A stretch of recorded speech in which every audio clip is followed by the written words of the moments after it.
Well, hello everybody, guys. My name is Mike Jones. I am a 6th grade science teacher over in the Atlas Academy, and what I am putting together is a series of tutorial videos for the use of a program that I'm very familiar with that I use in my classroom called OBS, Open Broadcast Software. Excuse me. I use this software to create instructional videos as well as student products and things throughout the school year, wherever we have the time and the ability to do so. So I want to share this with everybody. In this series, we'll show you all the different ins and outs and a lot of the basics for use of this program so that you can set this up and make it something good for you and easy for you to use in your classroom. So let's go ahead and let's transition now over. Let me give you a little overview of the program and everything like that. So first off,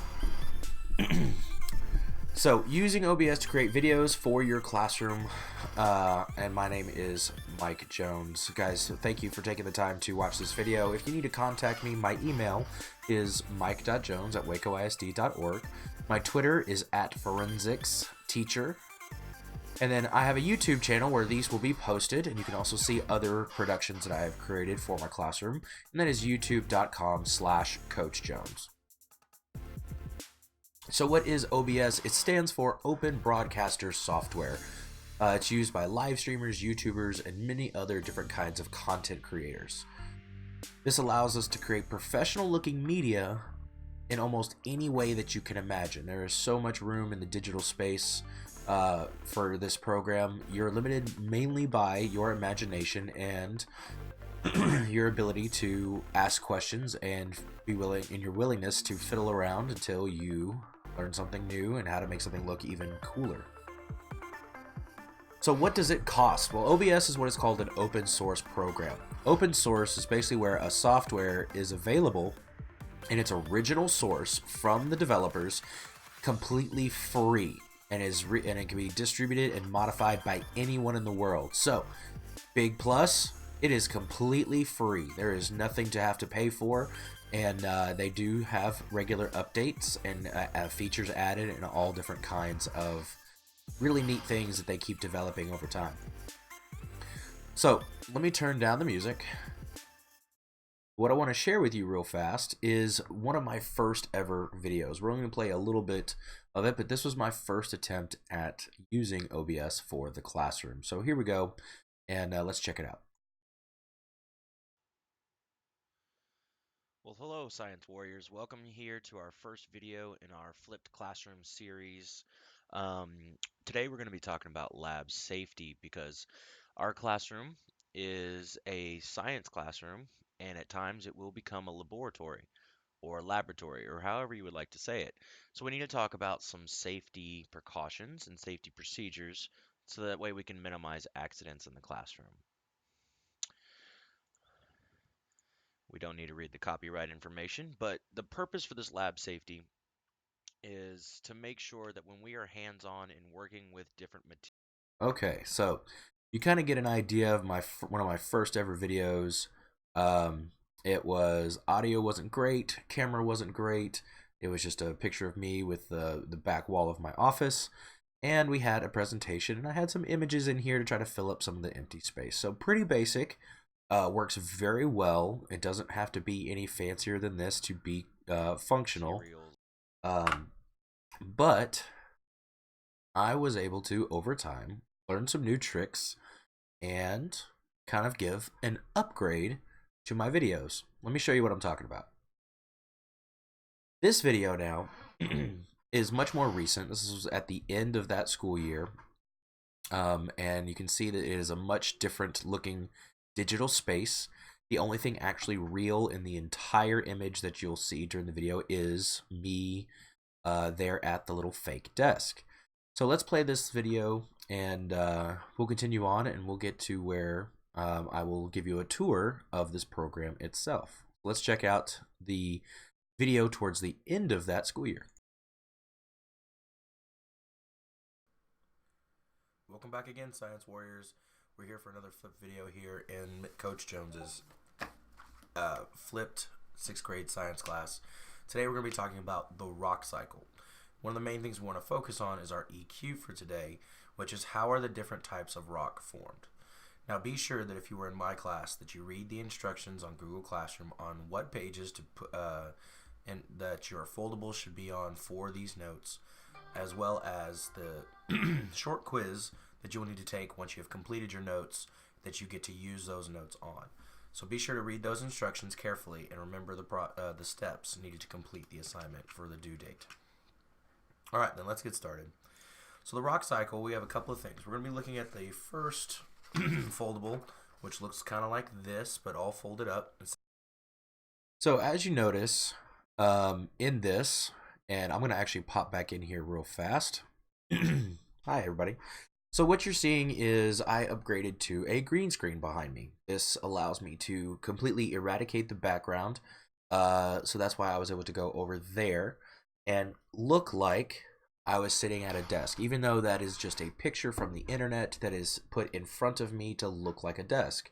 Same thing with the room, the blackboard, the presentation, and of course the logoing I have on the wall. And as you guys can tell, I fight allergies throughout the year, so I apologize for if my voice does not sound as good as it could, both in the video and here in this tutorial. But you can see a drastic change, and a lot of that came from being more comfortable with the program, spending a little bit more time trying to make things a little more visually impressive, trying to go for that professional look in some kind of way, or at least a professionalism representation in the work that I was doing.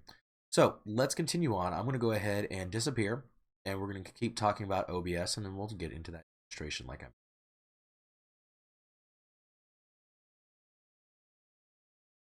It says the 3 types of rock. Okay, bring back the music. Let's turn it down some. There we go.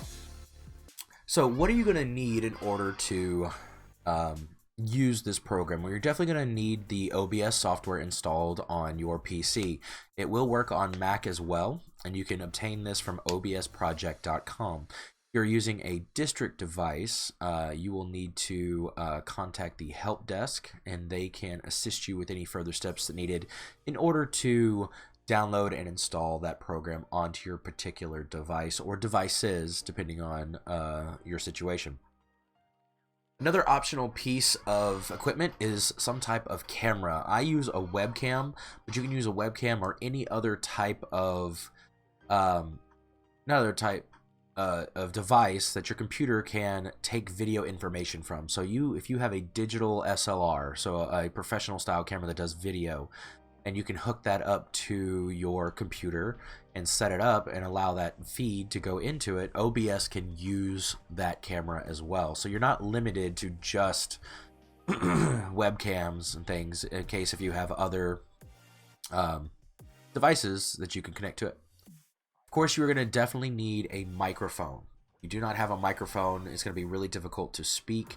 Most laptops have a built-in microphone. A lot of desktops do not, or if they do, they're kind of not very good. But I'm going to help you guys out with some things if this is something that you are interested in. But then the last thing you're going to need is your imagination and your creativity. The more imaginative you are, the more creative you are, the better your videos will become. And you don't have to become an animation expert or anything like this. There is many different ways that you can use your creativity to get around a lack of skill, like knowing how to animate or code or something fancy like that.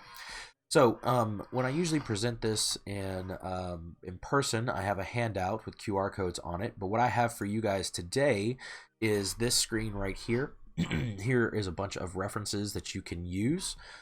First off, we have the website for OBS Project.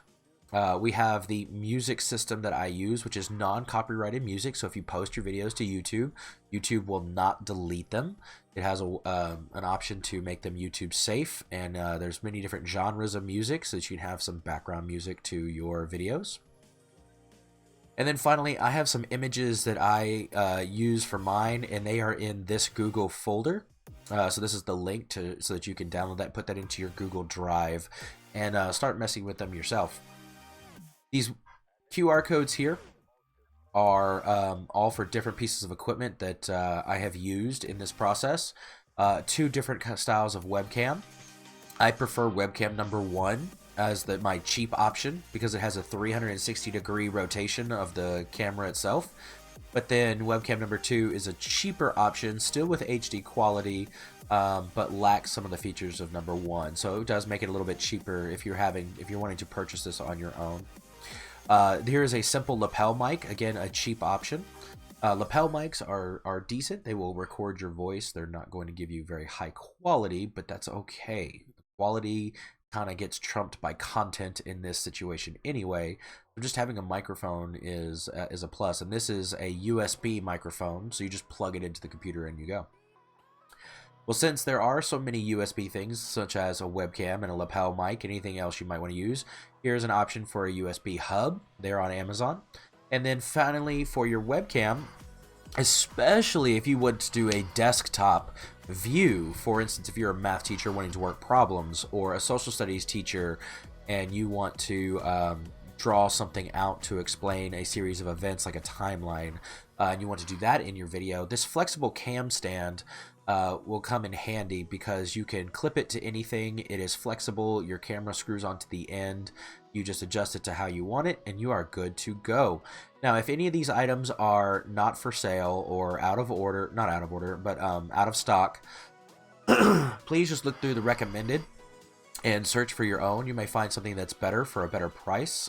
These are just somewhere to start for each of these items that I have personally used to make videos. So there's that for you. So then finally, let us demonstrate how to use this software. So as you see, I am actually within the Google Chrome using Slideshow. So I am actually currently recording what is on my computer. So let me move this out of the way.